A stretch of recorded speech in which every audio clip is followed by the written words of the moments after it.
Ma famille a planifié un voyage de 20 personnes dans ma maison du lac sans me le demander, alors j'ai changé les codes et je les ai laissés dehors à la barrière. À 7h42 un mercredi soir, ma famille a annoncé que 20 personnes passeraient le long week-end dans ma maison du lac. Pas demandé. Annoncé. J'étais assise au comptoir de ma cuisine à Charlotte, portant encore mon badge d'hôpital, portant encore les chaussettes de compression que j'utilisais pour des gardes de nuit de 12 heures, mangeant des céréales dans une tasse parce que j'étais trop fatigué pour cuisiner. Mon mari, Ryan, était à l'étage en train d'essayer de dormir avant son service matinal. Mon téléphone a vibré avec la discussion de groupe familial. Papa, grande nouvelle. Le week-end à Lake Norman est fixé. Du vendredi au lundi. Tout le monde vient. Puis un autre message. Papa. Émilie, assure-toi que le réfrigérateur est plein. Beaucoup de serviettes. Ne sois pas difficile. Il faut que tout se passe bien. J'ai regardé l'écran. Ma maison du lac. Celle que j'avais achetée avec des heures supplémentaires. Des jours fériés manqués, des doubles services, des vacances annulées et des années à rentrer à la maison trop épuisé pour parler. Le seul endroit dans ma vie où personne n'avait besoin de rien de ma part. Le seul endroit où je pouvais m'asseoir au bord de l'eau et entendre le silence au lieu des alarmes de moniteur, des lumières d'appel et des exigences familiales. Mon père venait de le transformer en un lieu de villégiature gratuit pour 20 personnes. Sans me le demander. Ma mère a ajouté un emoji en forme de cœur. Mon frère Marcus a écrit « Enfin, je prends la chambre principale ». Ma sœur Brooke a répondu « Un décor parfait pour mon contenu bien-être ». J'ai regardé le mot décor, puis le mot serviette, puis la phrase qui m'avait suivi toute ma vie. Ne sois pas difficile. J'ai pris mon téléphone et j'ai tapé un seul mot. Non. Je m'appelle Elena Ward. J'ai 38 ans et pendant la majeure partie de ma vie d'adulte, ma famille a traité mon succès comme une ressource partagée et mon épuisement comme une faiblesse privée. Je travaillais comme superviseur de nuit à l'hôpital de Charlotte. Cela signifie que je savais à quoi ressemblaient les vraies urgences. Les vraies urgences avaient des codes, des chutes de tension artérielle, des membres de la famille pleurant dans les couloirs, une infirmière appelant à l'aide pour un patient qui avait cessé de respirer. Les vraies urgences ne commençaient pas avec mon père promettant ma propriété à des parents parce qu'il voulait paraître généreux. Ma maison du lac n'était pas immense. Ce n'était pas luxueux au sens où les influenceurs utilisent ce mot. C'était une petite maison de 3 chambres près du lac Norman avec une véranda grillagée, un quai qui nécessitait des réparations 2 fois par an et des armoires de cuisine que j'ai peintes moi-même sur 3 week-ends parce que je ne pouvais pas me permettre d'engager quelqu'un. Pour ma famille, c'était une maison de vacances. Pour moi, c'était une preuve. La preuve que ma vie m'appartenait. La preuve que toutes ces heures supplémentaires étaient devenues plus que de la survie.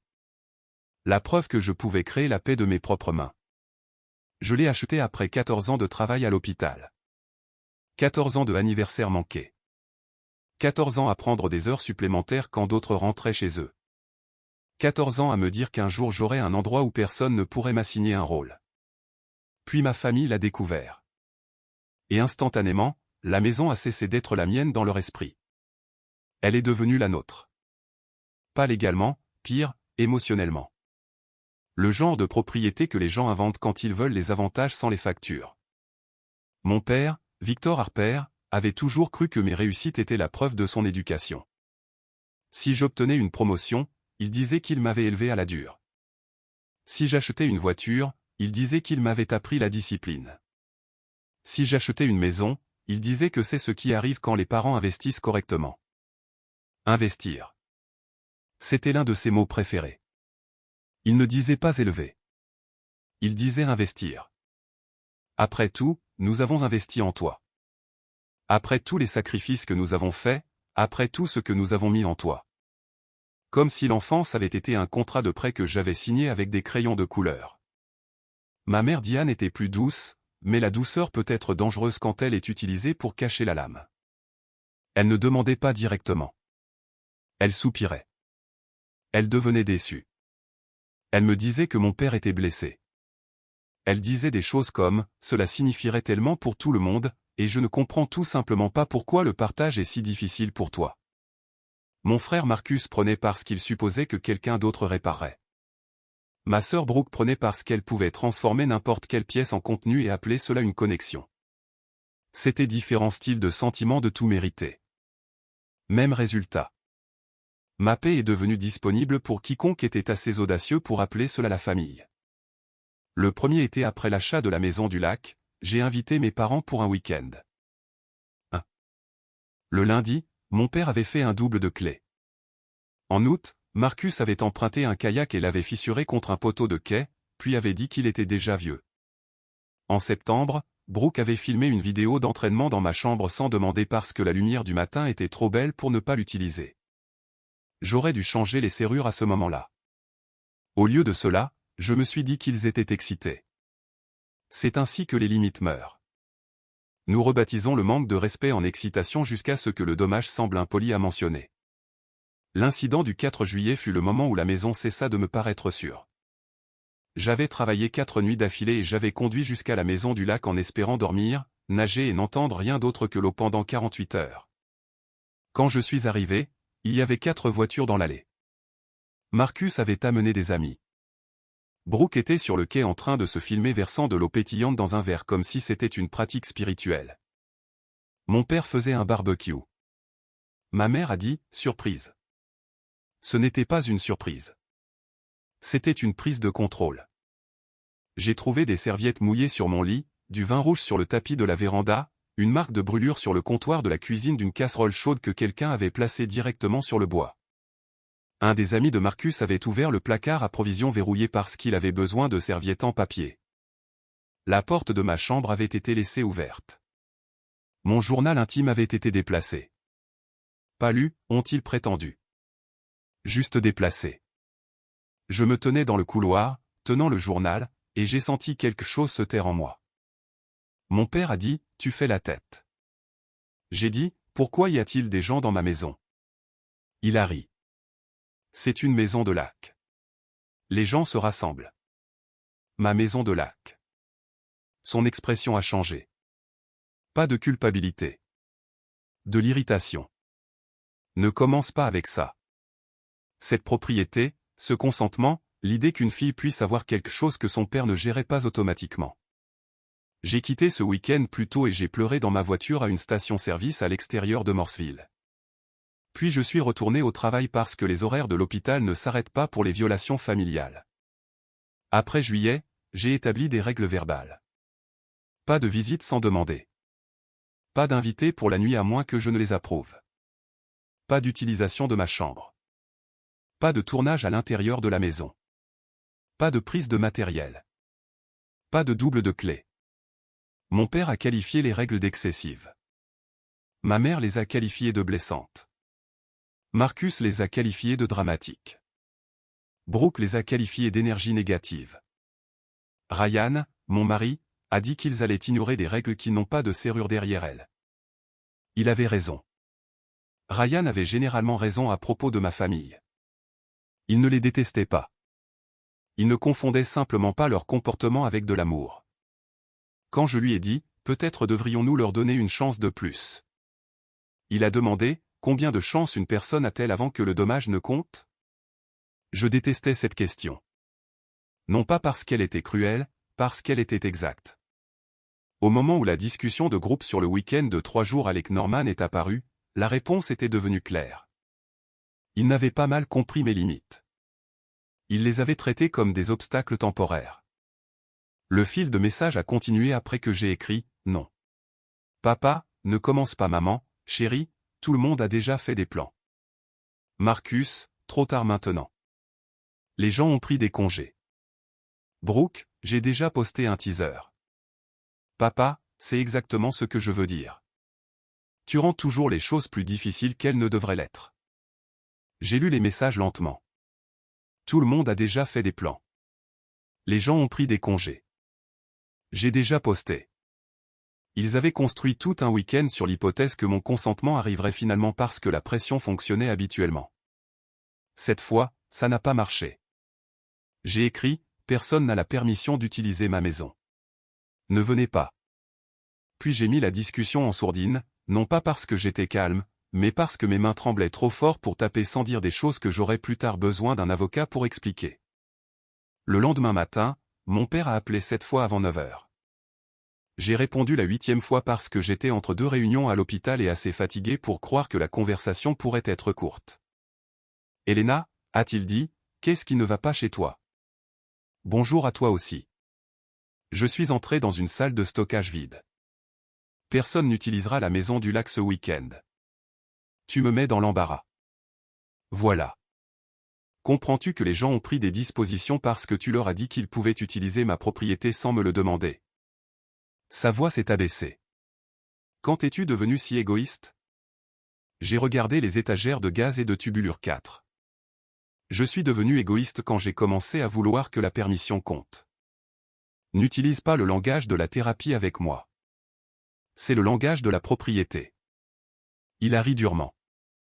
Après tout ce que ta mère et moi avons investi en toi, c'est comme ça que tu nous rembourses.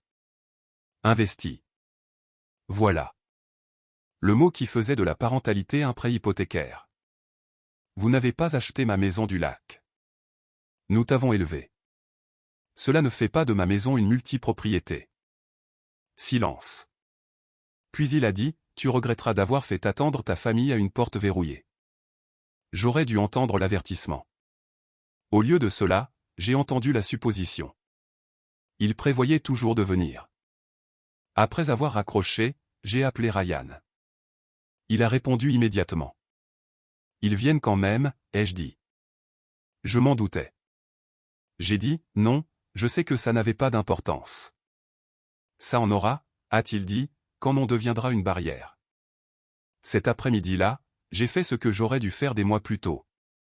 J'ai ouvert l'application Smart Lock et j'ai supprimé tous les codes sauf le mien et celui de Ryan. Le code de mon père, supprimé. L'anniversaire de ma mère, supprimé. L'ancien code d'urgence, supprimé. Le code de Marcus du week-end où il avait dit qu'il devait récupérer une glacière, supprimé. Le code de Brooke, qu'elle jurait ne pas avoir mais qu'elle avait utilisé 2 fois, supprimé. Puis j'ai changé le code maître. Pas pour un anniversaire, pas pour quelque chose de devinable. Un nombre aléatoire enregistré dans mon gestionnaire de mots de passe. Ensuite, j'ai appelé le bureau de la communauté de Lake Norman. L'administratrice, Madame Patel, était polie mais pas surprise. J'ai expliqué qu'aucun parent ou invité n'avait la permission d'entrer sur ma propriété ce week-end. Elle a demandé des noms. J'ai envoyé une liste. Victor et Diane Harper. Marcus Harper, Brooke Keller, Dean Keller, tous les invités associés. Pas de laissez-passer de visiteurs. Pas d'entrée à la barrière. Aucune exception. Seulement Elena Ward et Ryan Ward. Madame Patel a dit, voulez-vous que nous ajoutions une demande de patrouille supplémentaire? Oui. Craignez-vous qu'il tente d'entrer quand même? J'ai pensé à la voix de mon père. Tu regretteras d'avoir fait attendre ta famille à une porte verrouillée. Oui. Elle a fait une pause, puis a dit, nous documenterons tout. Cette phrase m'a fait plus de bien que de la sympathie. La documentation, c'est de la sympathie avec une colonne vertébrale. Ryan a installé 2 caméras à détecteur de mouvement supplémentaires ce soir-là, une face à l'allée, une face au quai. Il n'a pas dit, je te l'avais dit. C'est une des raisons pour lesquelles je l'ai épousé. Il a simplement serré des vis et a dit, la paix a parfois besoin de quincaillerie. Le vendredi matin, je suis allé en voiture à la maison du lac après mon service. Je n'avais pas dormi. Cela donnait à tout un air irréel. Le lever du soleil était pâle sur la route. Le lac était calme quand je suis arrivé, argenté sous une fine brume. Pendant un instant, je me suis tenu sur la véranda et je me suis souvenu pourquoi j'avais acheté cet endroit. Non pas pour exclure les gens, mais pour me retrouver. Il y a une différence. L'exclusion consiste à punir les autres. Une limite consiste à protéger ce qui ne peut pas survivre à une invasion constante. À l'intérieur, j'ai vérifié les fenêtres. Verrouillées. Les portes, verrouillées. Le garde-manger, normal. La chambre. La mienne. Pas de serviette mouillée. Pas de voix. Personne ne filmant un entraînement à côté de mon lit. Juste le craquement silencieux de la maison qui s'installe autour de moi comme un animal fatigué. J'ai dormi pendant 2 heures. À 10h36, mon téléphone a sonné. Poste de garde. J'ai répondu en m'asseyant droite dans mon lit, le cœur battant déjà la chamade. Ici la sécurité de Lakeview. Nous avons plusieurs véhicules à la barrière qui déclarent être votre famille et avoir la permission pour le week-end. À travers le téléphone, j'entendais mon père crier en arrière-plan. J'ai fermé les yeux. Ils n'ont pas la permission. Le garde a dit, compris. Nous avons votre restriction écrite. La voix de mon père est devenue plus forte. Puis mon téléphone a vibré avec son appel. Je l'ai ignoré. Le garde a demandé, voulez-vous leur parler? J'ai dit, non. Ce seul mot a semblé être un verrou qui s'enclenche. 20 personnes étaient à la barrière. Je le sais parce que Marcus m'a envoyé une photo par texto, comme si les chiffres pouvaient devenir une arme. 3 VUS, une mini-fourgonnette, des glacières visibles à travers les fenêtres, des chaises de plage attachées à un porte-bagages de toit, des enfants sur les sièges arrière, Brooke portant des lunettes de soleil et une expression destinée aux appareils photo. Ma mère se tenant près de la portière passager, une main pressée contre sa poitrine comme si elle était la partie lésée. Mon père a rappelé, puis encore, puis a envoyé un message vocal. Je l'ai écouté une fois. Elena, tu me couvres de honte devant tout le monde. Dis à ce garde d'ouvrir la barrière tout de suite. Me couvrir de honte? Pas, j'aurais dû demander. Pas, je suis désolé d'avoir forcé cela. Pas, nous avons fait une erreur. Me couvrir de honte. J'ai tapé, vous n'avez pas la permission d'entrer dans ma communauté ou ma maison. Il a répondu, c'est la famille. J'ai écrit, c'est une propriété privée. Il a rappelé. Cette fois, j'ai répondu. Sa voix a explosé à travers le téléphone. Ouvre la barrière. Non. Tu nous fais rester ici comme des criminels. Non. Vous êtes arrivés sans permission après qu'on vous ait dit de ne pas venir. Ma mère a pris la ligne. Chérie, les enfants sont contrariés. Vous avez amené des enfants dans une maison où vous n'aviez pas la permission d'entrer. C'est une façon cruelle de le dire. C'est une façon exacte de le dire. Elle s'est mise à pleurer. L'ancienne moi se serait adoucie. La nouvelle moi a regardé par la fenêtre de ma chambre le lac et n'a rien dit. Une barrière verrouillée est honnête. Elle ne se soucie pas des larmes, des histoires de famille ou de qui pense mériter la chambre principale. Mon frère Marcus a ensuite envoyé un texto. Tu vas vraiment nous faire trouver un hôtel? J'ai répondu. Oui. Il a écrit, tu agis toujours comme si tu étais meilleur que nous parce que tu as de l'argent. J'ai regardé ce mot, argent, comme si la maison du lac était tombée du ciel. Comme si chaque garde de nuit, chaque jour férié manqué et chaque heure supplémentaire avait été de la chance. Marcus avait cassé mon kayak et n'avait jamais payé pour ça. Il avait emprunté de l'argent 2 fois et avait qualifié le remboursement de mauvais timing. Il s'était pointé à la maison du lac avec des amis, avait utilisé mon barbecue, bu ma bière et laissé des sacs poubelles à ma charge, mais c'était moi qui agissais comme si tout m'était dû. J'ai répondu, j'agis comme si je possédais la maison parce que c'est le cas. Il n'a pas répondu. Brooke a envoyé un message plus long. Je ne peux pas croire que tu ruines des souvenirs de famille pour des problèmes de contrôle. De plus, j'ai déjà annoncé le week-end au lac à mes abonnés, donc c'est incroyablement embarrassant. J'ai ri pour la première fois de la matinée. J'ai ri, non pas parce que c'était drôle, mais parce que l'absurdité était finalement devenue trop grande pour être contenue poliment. J'ai écrit, alors fais du contenu sur le consentement. Elle a envoyé une série d'émojis en colère. J'ai posé le téléphone. Dehors, le lac restait calme. Cela semblait important. Leur tempête pouvait atteindre la barrière.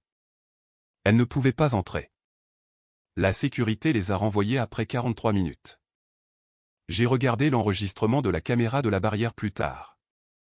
Mon père faisant les 100 pas, ma mère pleurant, Marcus se disputant avec un garde. Brooke filmant jusqu'à ce que le garde lui dise que l'enregistrement à la barrière n'était pas autorisé. Les enfants ayant l'air confus parce que les adultes avaient fait des promesses avec la propriété de quelqu'un d'autre. Finalement, les voitures ont fait demi-tour. Ils ont séjourné dans un hôtel à 25 minutes de là, un hôtel bon marché au début, selon les plaintes de Marcus. Puis un meilleur après que Brooke ait dit que l'éclairage était terrible. Ils ont acheté leurs propres provisions, payé leur propre chambre, trouvé leurs propres serviettes. Un miracle. Le monde ne s'est pas arrêté. Mon père a envoyé un dernier message cet après-midi-là. Après tout ce que nous avons investi en toi.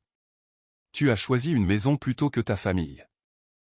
Je l'ai lu sur la véranda avec une tasse de café qui refroidissait à côté de moi. Puis j'ai répondu, non, j'ai choisi le respect plutôt que l'accès. Il n'a pas répondu. Pas ce jour-là. Le silence après l'application d'une règle est différent du silence d'avant. Avant, le silence ressemble à une attente de punition. Après, le silence peut devenir un espace. Pendant des années, j'ai pensé que la paix signifiait que tout le monde était content de moi. Ce week-end-là, j'ai appris que la paix signifie parfois que tout le monde est en colère à l'extérieur de la barrière pendant que vous êtes en sécurité dans votre propre vie. Ryan est arrivé le vendredi soir avec des plats à emporter et un visage plein de questions prudentes. Il m'a trouvé assise sur le quai, les pieds dans l'eau. Ça va? J'ai réfléchi à ça. Non. Il s'est assis à côté de moi. Fier de toi. Cette question m'a surprise. Pas te sens-tu coupable? Pas est-ce que ça en valait la peine? Fier. J'ai regardé le lac. Un peu. Bien. Aussi mal à l'aise. C'est logique. Ma mère a pleuré. Elle le fait souvent quand elle n'obtient pas ce qu'elle veut. Mon père a dit qu'ils avaient investi en moi. Le visage de Ryan s'est durci. Ce n'est pas de la parentalité. C'est de la facturation. Je l'ai regardé. C'est ce que j'ai ressenti. Il a hoché la tête. Nous avons mangé des nouilles tièdes dans des récipients en papier pendant que le soleil se couchait. Personne n'a frappé. Personne n'a ouvert mon réfrigérateur. Personne n'a exigé la chambre principale. Personne n'a renversé de vin sur le tapis de la véranda. À un moment donné, je me suis levé automatiquement pour débarrasser les récipients, puis je me suis arrêté. Ryan l'a remarqué. Je me suis rassise. Il a souri sans en faire une leçon. C'était le début de la partie calme. La partie que personne ne voit dans les drames familiaux. Après la confrontation, vous devez encore déshabituer votre corps. Vous devez encore apprendre que le repos n'est pas un vol. Vous devez encore vous asseoir dans votre propre fauteuil sans écouter qui a besoin que vous bougiez. Les retombées ont duré des semaines. Ma mère a envoyé de longs messages sur la déception. Mon père en a envoyé de courts sur le manque de respect. Marcus n'en a envoyé aucun car les hôtels avaient apparemment épuisé son énergie morale. Brooke a posté des citations vagues sur les gens qui montrent leur vraie couleur quand ils ont un peu de succès. Je n'ai pas répondu. Pas immédiatement. Au lieu de cela, j'ai écrit un message familial clair. Je possède la maison du lac. Ce n'est pas une propriété familiale partagée. Personne ne peut planifier de visites, inviter des invités, utiliser des codes, filmer du contenu, emprunter du matériel ou passer la nuit sans ma permission écrite. Toute personne qui arrivera sans permission sera à nouveau refoulée. Mon père a répondu, « Tu parles comme un propriétaire d'immeuble. » J'ai répondu, « Non, je parle comme une propriétaire. » Puis j'ai arrêté. C'était assez. Les limites s'affaiblissent lorsque nous continuons à les expliquer à des personnes déterminées à ne pas les comprendre. Ma mère a appelé Ryan une fois. Il a répondu sur haut-parleur alors que j'étais assise à côté de lui. Elle a dit, « Peux-tu la raisonner ?» Ryan a dit, « Je pense qu'Elena est raisonnable pour la première fois depuis longtemps. » Elle a eu le souffle coupé. La famille devrait partager. Il a dit, « Le partage nécessite un consentement. Prendre nécessite des excuses. » Elle a raccroché. Je l'ai regardé. Il a haussé les épaules. J'aime être clair. J'apprenais à aimer ça, aussi. Un mois plus tard, mon père a demandé à me rencontrer. Endroit public, café, sans les conjoints. Cette dernière partie m'a fait sourire. Il croyait toujours que je ne devenais déraisonnable que sous l'influence de quelqu'un d'autre. J'ai accepté, mais avec des conditions. Pas de discussion sur l'utilisation de la maison du lac. Pas d'insultes. Pas de culpabilité à propos de l'enfance. S'il disait investissement, je partirais. Il est arrivé en avance. Il le faisait toujours quand il voulait le contrôle. Pendant les 10 premières minutes, il a parlé d'embarras. Les gens avaient demandé ce qui s'était passé. Il avait eu l'air idiot. Les enfants avaient été déçus. L'hôtel avait été cher. J'ai écouté, puis j'ai demandé, « Es-tu désolé d'avoir planifié un voyage dans ma maison sans me le demander ?» Il a semblé offensé. Ce n'est pas comme ça que je l'ai vu. C'est pourquoi nous sommes ici. Il s'est adossé. Je l'ai vu comme une famille utilisant un endroit qui existe parce que tu as été élevé pour travailler dur. J'ai fermé les yeux brièvement. Voilà. Le pont entre son éducation et ma propriété. Dans son esprit, s'il avait aidé à créer mon éthique de travail, il possédait un pourcentage de ce que cette éthique produisait. J'ai dit, tu m'as élevé. Tu ne possèdes pas le résultat. Sa mâchoire s'est crispée. Les enfants doivent le respect à leurs parents. Oui, pas la propriété. Il n'avait pas de réponse à cela. Alors il a changé de sujet. Quel genre de fille bloque sa famille à une barrière? Je me suis levé. Le genre dont le père ignore le mot non. Puis je suis parti. Le café est resté intact. Cela semblait assez symbolique pour être agaçant. Voyez, ma mère s'est approchée de la compréhension.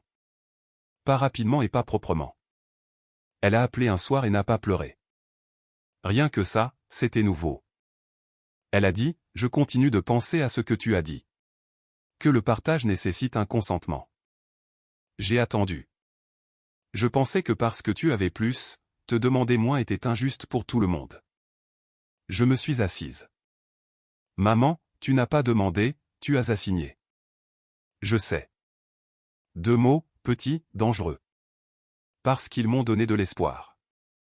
Elle a continué. Je pense que j'ai confondu être fier de toi avec le sentiment d'avoir droit à ce que tu as construit. Cette phrase était meilleure. Pas parfaite, mais meilleure. J'ai dit, la maison est l'endroit où je récupère de la vie qu'il a payée. Elle est restée silencieuse, puis a murmuré. Je n'y ai jamais pensé de cette façon. Je sais. J'aurais dû. Oui. Elle a pleuré alors, mais pas fort, et elle ne m'a pas demandé de la réconforter. Cela comptait. Aucune réconciliation n'a eu lieu cette nuit-là. Aucune invitation n'a été étendue. Mais une porte à l'intérieur de la conversation s'est entr'ouverte. Pas la porte de la maison du lac, qui est restée verrouillée. Une porte différente. Une où la vérité pourrait un jour entrer sans apporter de bagages. Brooke a essayé une fois de s'excuser pour obtenir du contenu. Elle a envoyé un texto, je comprends les limites maintenant. Peut-être pourrions-nous faire un week-end de guérison au lac et parler de la croissance familiale. Ce serait vraiment significatif. J'ai regardé le message, puis j'ai répondu, pas de tournage, pas de publication, pas d'invité, pas de nuitée. Elle n'a pas répondu. Cela m'a dit quel genre de guérison elle voulait dire. Marcus a finalement payé pour le kayak, non pas parce qu'il est devenu noble, mais parce que je lui ai envoyé le reçu, le devis de réparation et une demande de paiement tous les vendredis à 9 h pendant 8 semaines. Il a écrit, d'accord, arrête de me facturer. J'ai répondu, merci d'avoir payé ta dette. Il a dit, tu es impossible maintenant. J'ai souri. Maintenant. C'était le mot. J'avais toujours été possible avant. Possible d'emprunter, possible de faire pression, possible d'envahir, possible de culpabiliser. Devenir impossible à exploiter semble impoli au début. Puis on a l'impression de respirer. La première visite familiale après l'incident de la barrière a eu lieu près d'1 an plus tard. Pas 20 personnes, pas un week-end. Ma mère seulement, 2 heures. Planifié 3 semaines à l'avance. Elle a demandé ce qu'elle pouvait apporter. J'ai dit rien. Elle a quand même apporté une petite plante, mais elle ne l'a pas utilisée comme monnaie d'échange émotionnelle, alors je l'ai acceptée. À la maison, elle s'est tenue dans l'entrée et a regardé autour d'elle comme si elle la voyait pour la première fois. Peut-être que c'était le cas. Non pas comme un lieu de vacances, mais comme ma maison. Elle a dit, c'est paisible. Oui. Je comprends pourquoi tu la protèges. Je n'ai pas répondu tout de suite. Puis j'ai dit, j'ai besoin que tu comprennes que la protéger de toi était nécessaire. Elle a fermé les yeux. Je sais. Nous nous sommes assis sur la véranda. Elle n'a pas demandé le mot de passe du Wi-Fi. Elle n'a pas ouvert le réfrigérateur. Elle n'a pas suggéré où les meubles devraient aller. Quand elle est partie, elle m'a remercié de l'avoir invitée. Pas pour avoir accueilli la famille, pas pour avoir partagé, pour l'avoir invitée. C'était la différence. L'invitation respecte la porte. Le sentiment de tout mériter teste la serrure. Mon père n'est toujours jamais revenu. C'est son choix, ou sa fierté. Parfois, c'est la même chose. Il envoie maintenant des textos pour les fêtes. Courts, civils, sans demande. Je réponds à certains, pas à tous. Marcus est venu une fois pour le déjeuner, a payé l'essence qu'il a utilisée dans le bateau et est parti avant le coucher du soleil. Brooke n'a pas été invitée. Elle dit que je la punis. Je dis que je lis avec précision son comportement. La maison du lac est plus calme maintenant, pas solitaire. Calme. Il y a des serviettes supplémentaires, mais personne ne suppose qu'elles sont les leurs. Il y a des collations, mais personne ne vide les étagères sans demander. Il y a une chambre d'amis, mais les invités attendent d'être invités. La chambre principale reste la mienne. Cela semble évident. Il m'a fallu 38 ans pour comprendre que les choses évidentes peuvent encore nécessiter d'être appliquées. Parfois, je marche jusqu'à la barrière quand je suis seul là-bas. Elle n'a rien de spécial. Du métal noir, un clavier, une caméra, une petite guérite de garde. Mais je l'adore. Une barrière n'est pas émotionnelle. Elle ne débat pas pour savoir si vous êtes une bonne fille. Elle ne se souvient pas de qui a payé pour votre appareil dentaire.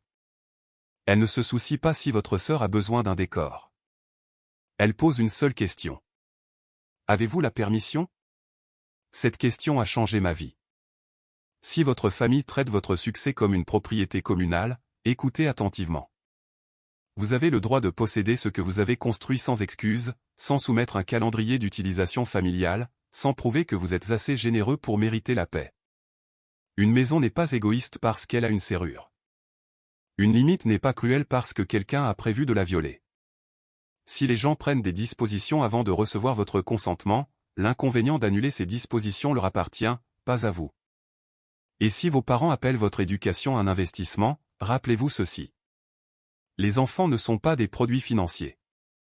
La parentalité n'est pas un privilège. L'amour n'est pas une hypothèque déposée contre votre avenir. Vous pouvez être reconnaissant de vos origines et refuser quand même de céder ce que vous avez construit. Vous pouvez aimer les gens et les laisser quand même payer leur propre hôtel. La gentillesse sans respect de soi devient une porte ouverte à l'exploitation.